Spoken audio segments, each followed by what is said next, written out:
Alaikum salam.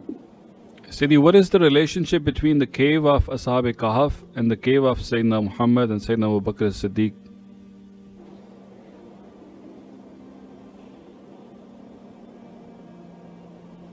They're caves.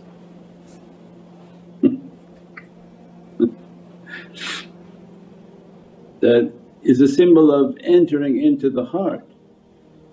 So the cave of Prophet then is taking a reality. You have to go back to our teachings of the cave and what is symbolized of Prophet in the Divinely heart, and the representation of who Sayyidina Abu Bakr as-Siddiq is in that city of light, and that how to enter into its reality. So that in itself is an immense secret. When we say ulul albab, who lied in the bed for that gate to open was Imam Ali. So every action of the Hijric event has a deep reality, because they were coming to harm Prophet.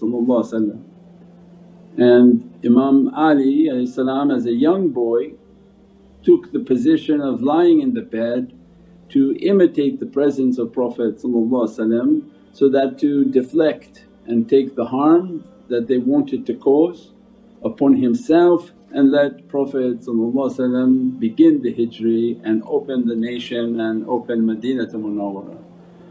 So means then the way to this reality has to be through this way of Imam Ali and futuwah, and the tariqas are based on that reality. All tariqas are based on this example of chivalry, good character, self-sacrifice and humility.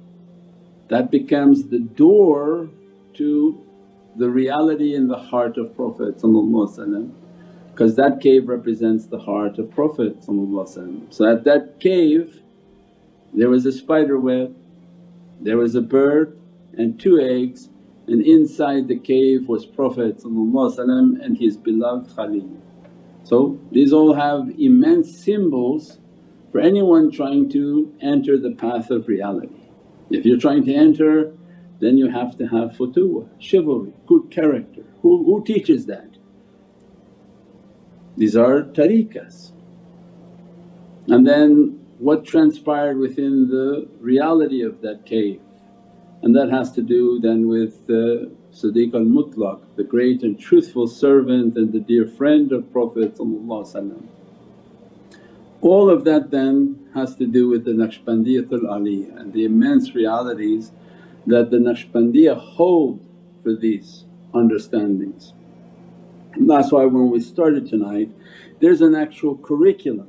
If it's not being taught, it's because we're in a time where maybe people don't know it anymore and they wonder that maybe we're doing something different and ajeeb.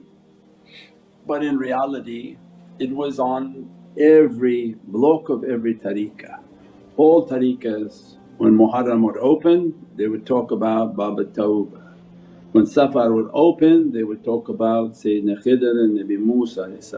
This was a curriculum. You take out the binder for that month, every tajalli of the month has a reality, and all its realities are based on these 12 hijabs and parda through the Holy Qur'an, which is 9, 18, 36 or 27, 36, 45 and all the way to 108. So these are the deep realities of reaching towards that.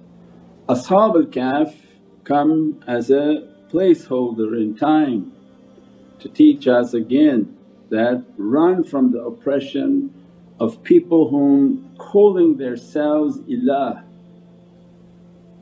Now we see that on the earth big time. They're calling themselves gods. They call everybody to a human calling himself God. Then they say, follow their Messiah who is God. And Allah gave to us in Qur'an that when the leader begins to think he is God, run. Run to the cave of Allah, and then that becomes the deep reality of the personalities of the people of a cave, that they have a high level of submission and they represent many realities of seven and what that represents of qudra and power, and we've taught all of those. And you can go back to the 7 sleepers and the reality of Ashab al-Kahf, and that comes in the month of Safar when the reality of 18 begins to open, inshaAllah.